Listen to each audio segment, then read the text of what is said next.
Hi folks, welcome back to the Hoard.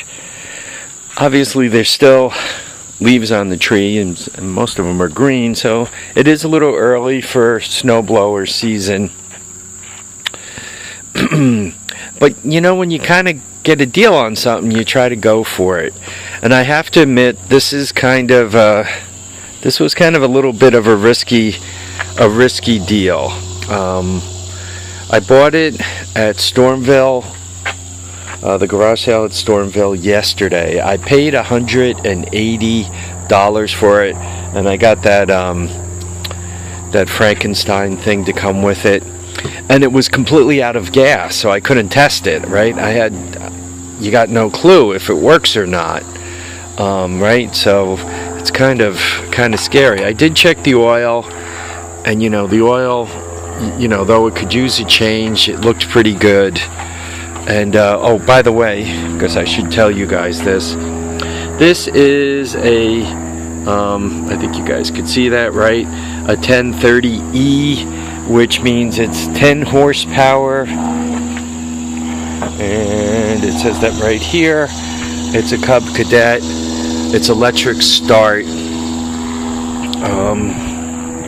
and it's got a pretty good dose of the rusties, right? I mean, not horrible, but it does have a dose of the rusties. I guess here are the serial numbers on this thing.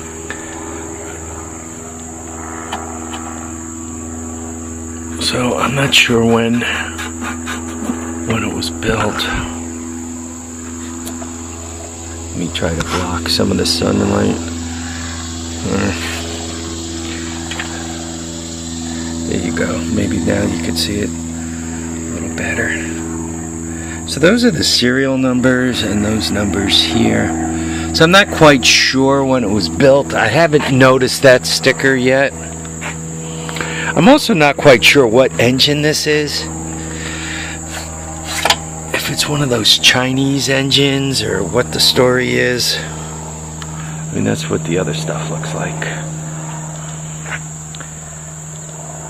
I mean, for the chute control, it still has, the old-fashioned crank, and then, this thing. Actually, how does one? Oh, well, there's the chute control hanging underneath, so the chute control's not in great shape. Anyway, so I mean, these are all the stickers on it. I'm not quite sure what year it is.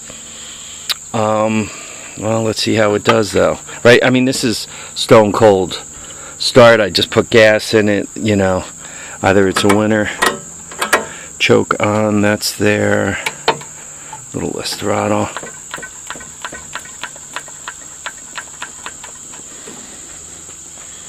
Oops.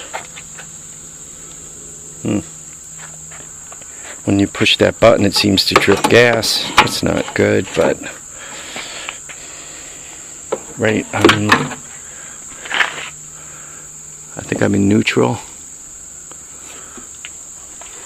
I don't want to run it into the front of the truck should it decide to take off, right? Both these handles are up.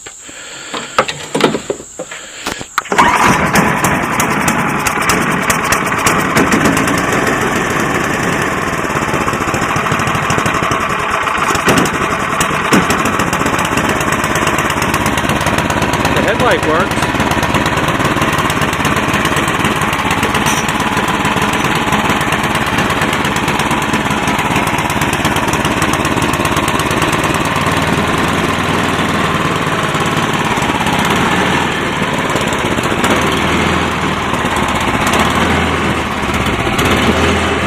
I don't know, I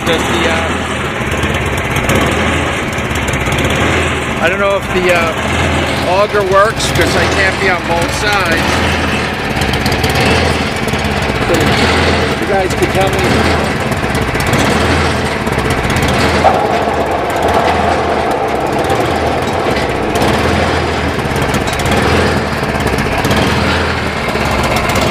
Well, the auger seems to work.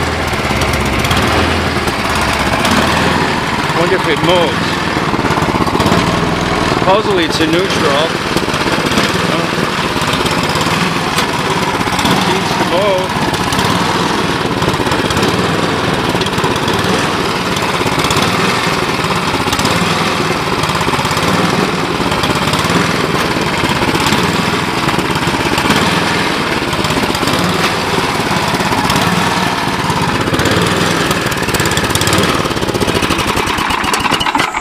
It's interesting. My other Cub Cadet runs like this. I don't know what these cost new. If I had to throw a number at it, I'd be guessing, I don't know, somewhere around $1,000. I know Buy Me used, even this time of year, they still go for, even this time of year in this kind of condition, at somewhere around $400, and in the winter, used even in this kind of condition, I would picture it would bring over $5. Now the question I want to ask you guys, I mean, you guys could see the paint's jumping off.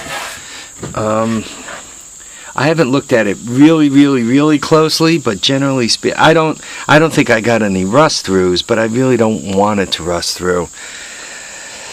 So, what would you guys put on this? You want to put something on here that's going to take a little bit of wear, that's also going to stay slick so it throws the snow really well, right? The snow doesn't stick. I mean, in the olden days, one used to use that Rust-Oleum fish oil stuff, right? And then put a top coat on top of it. So, I mean, that's one possibility.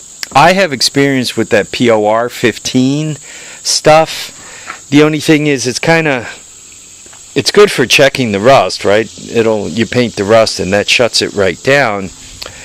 But getting a top coat on, it's a little harder, though I really don't expect that to be a beauty queen, right? I don't care if it's not pretty.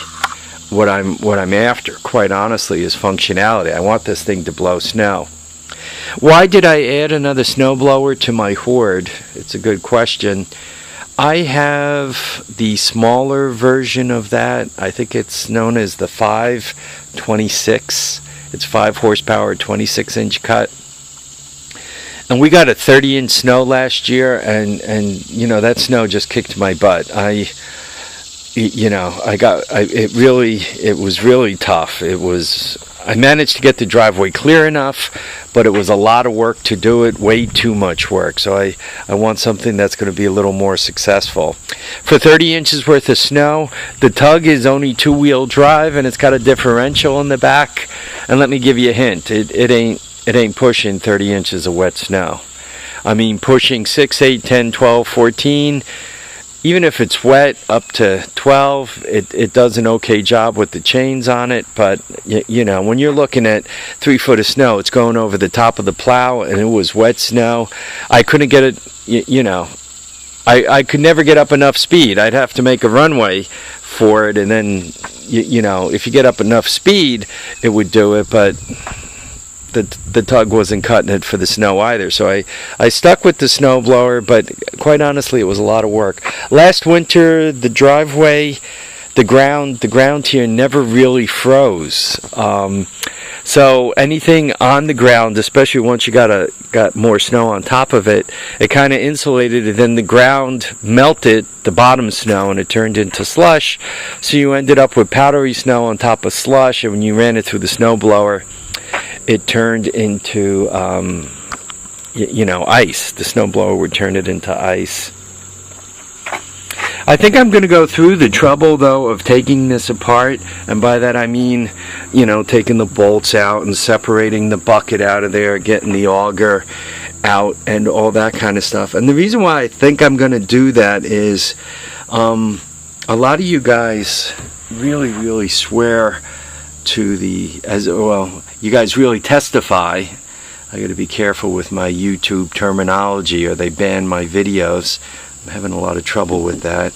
Anyway, a lot of you guys testify that by putting those rubber paddles on the impeller, that it blows so much more snow. And as a matter of fact, I watched a few videos on that last night, and it really did seem to help. So I think I'd like to do that, because I want this thing to do as well as possible when it comes to blowing snow. Last winter, once again, I got my tail whooped. Right, I mean, it was a lot of work. I succeeded. I got through the winter, but it was way too much. It was too much work for that.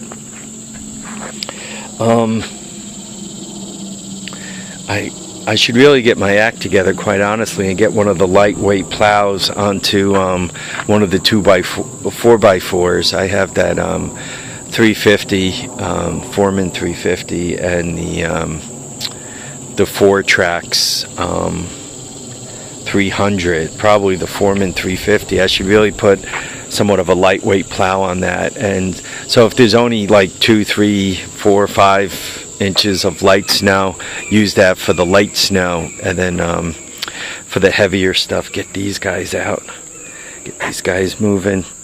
I also got to get the backhoe loader more freed up, right? I got to clear me a path here, but even the backhoe loader would be helpful, especially with those real heavy snows. Anyway, guys, yeah, if you guys could let me know what you think for this rust, if I should just, Rust-Oleum fish oil it and then, spray paint a nice yellow top coat on it and call it a day. If I should go further than that, I don't know. You guys do, some of you guys out there, I'm thinking of Double Wide and Musty One, and a few of you guys, Roger O'Connor, you've done these, and you've done enough of them and owned enough of them to say, oh, don't use the Rust-Oleum, worst stuff in the world for a snowblower for the following reasons. Or, yeah, the Rust-Oleum, I used it and it worked great. Not only you guys, Terry, WTBM123, he works on a lot of this equipment and actually uses it to do stuff. So anyway, yeah, if I could get your feedback, I'd appreciate it. I want to thank you all for watching and commenting and subscribing. Please remember to keep your feet down, keep your heads up, and get out there and enjoy all your days. Bye now.